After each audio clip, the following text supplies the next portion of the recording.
ಈಗ 381ನೇ ಕಥೆಯನ್ನು ಕೇಳೋಣ. ಮೂರನೇ ಗಣದವರು ಅಂದರೆ ಪಿತೃಗಳಲ್ಲಿ ಮೂರನೇ ಗಣದವರು ಬರ್ಹಿಷದ ಎಂಬ ಹೆಸರುಳ್ಳವರು.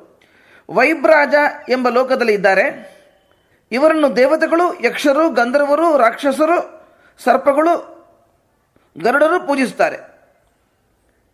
ಇವರನ್ನು ದೇವತೆಗಳು ಪೂಜಿಸ್ತಾರೆ, ಯಕ್ಷರು ಪೂಜಿಸ್ತಾರೆ, ಗಂಧರ್ವರು ಪೂಜಿಸ್ತಾರೆ, ರಾಕ್ಷಸರು ಪೂಜಿಸ್ತಾರೆ, ಸರ್ಪಗಳು ಪೂಜಿಸ್ತಾರೆ, ಗರುಡರು ಪೂಜಿಸ್ತಾರೆ. ಇವರು ಪುಲಸ್ತ್ಯ ಪ್ರಜೇಶ್ವರರ ಮಕ್ಕಳು. ಇವರಿಗೆ ಪೀವರಿ ಎಂದು ಹೆಸರುಳ್ಳವಳು ಮಾನಸ ಪುತ್ರಿ ಇದ್ದಾಳೆ.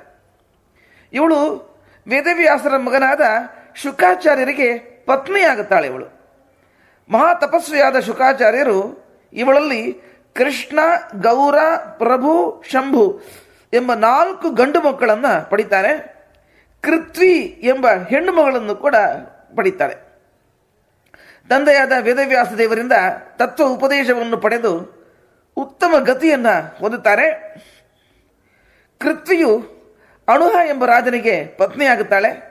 ಅವಳಲ್ಲಿ ಬ್ರಹ್ಮದತ್ತ ಎಂಬ ರಾಜ ಹುಡುತ್ತಾನೆ. 4ನೇ ಗಣದವರು ಸುಕಾಲ ಎಂದು ಹೆಸರುಳ್ಳವರು. ಇವರು ವಸಿಷ್ಠರ ಮಕ್ಕಳು. ಇವರು ಸ್ವರ್ಗದಲ್ಲಿ ಪ್ರಕಾಶಮಾನವಾದ ಲೋಕಗಳಲ್ಲಿದ್ದಾರೆ. ಇವರನ್ನು ಬ್ರಾಹ್ಮಣರು ಪೂಜಿಸುತ್ತಾರೆ. ಇವರಿಗೆ ಗೌಹು ಎಂದು ಪ್ರಸಿದ್ಧಳಾದ ಹೆಣ್ಣುಮಗಳು ಮನಸ್ಸಿನಿಂದ ಹುಟ್ಟಿದ್ದಾಳೆ. ಇವಳೇ ಏಕಶೃಂಗ ಎಂಬ ಹೆಸರಿನಿಂದ ಭೂಮಿಯಲ್ಲಿ ಹುಟ್ಟಿ ಶುಕಾಚಾರ್ಯರಿಗೆ ಮಗದೊಬ್ಬ ಪತ್ನಿಯಾಗುತ್ತಾಳೆ. 5ನೇ ಗಣದವರು ಅಂಗಿರಸ ಋಷಿಗಳ ಮಕ್ಕಳು. ಅವರು ಮರೀಚಿ ಗರ್ಭಲೋಕದಲ್ಲೇ ಇರ್ತಾರೆ. ಅವರನ್ನು ಕ್ಷತ್ರಿಯರು ಪೂಜಿಸುತ್ತಾರೆ. ಇವರ ಮಾನಸ ಪುತ್ರಿ ಯಶೋಧ ಎಂಬುವಳು.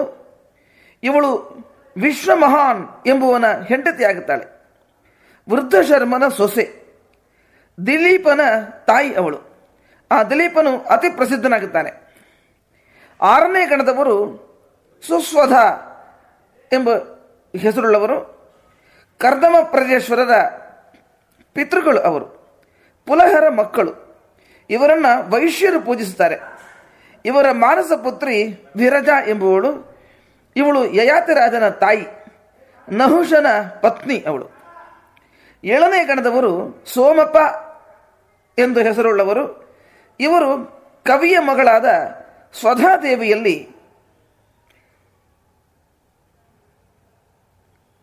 ಅಗ್ರದೇವರ ಮಕ್ಕಳು.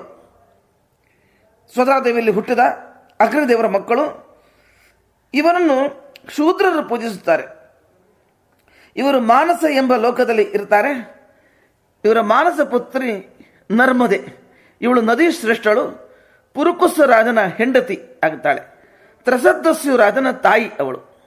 ಈ ರೀತಿಯಾಗಿ ಸನತ್ ಕುಮಾರರು ಪಿತೃಗಳ ಚರಿತ್ರೆಯನ್ನು ಹೇಳಿ ಇನ್ನೂ ಪಿತೃಗಳ ಮಹಿಮೆ ತಿಳಿಯಲಿ ಅಂತ ದಿವ್ಯ ದೃಷ್ಟಿಯನ್ನು ಕೊಟ್ಟು ಹೊರಟು ಹೋಗ್ತಾರೆ.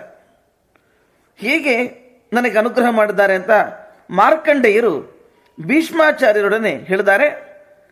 ಸನತ್ ಕುಮಾರರು 18 ವರ್ಷ ಕಾಲ ಉಪದೇಶ ಮಾಡಿದರು. ಅಷ್ಟೂ ಕಾಲವು ನನಗೆ ಒಂದು ದಿನ ಹೋದಂತೆ ಕಳೆದು ಹೋಯಿತು. ಒಂದು ದಿವಸ ಹೋಯ್ತು ಅಂತ ತಿಳ್ಕೊಂಡಿದ್ದಾನು. ನನಗೊಂದು ಶ್ರಮವೂ ಆಗಲಿಲ್ಲ. ಅವರು ಮರೆಯಾಗಿ ಹೋದ್ರ ಮೇಲೆ ನನ್ನ ಶಿಷ್ಯರು ಹೇಳಿದರು, 18 ವರ್ಷ ಕಾಲ ನೀವು ಕಳೆದರು ಸ್ವಾಮಿ ಉಪದೇಶದಲ್ಲಿ ಅಂತ. ನನ್ನ ಶಿಷ್ಯನಿಂದ ಅಷ್ಟು ಸಮಯವಾದದ್ದನ್ನು ತಿಳಿದುಕೊಂಡೆ. ಹೀಗೆ ಮಾರ್ಕಂಡೇಯರು ಭೀಷ್ಮರಿಗೆ ಹೇಳಿದ್ದಾರೆ. ಭೀಷ್ಮರು ಮಾರ್ಕಂಡೇಯರಿಗೆ ನಮಸ್ಕಾರ ಮಾಡಿ ಕೃತಾರ್ಥರಾದರು. ಇಲ್ಲಿಗೆ 381ನೇ ಕಥೆ ಮುಕ್ತಾಯವಾಯಿತು.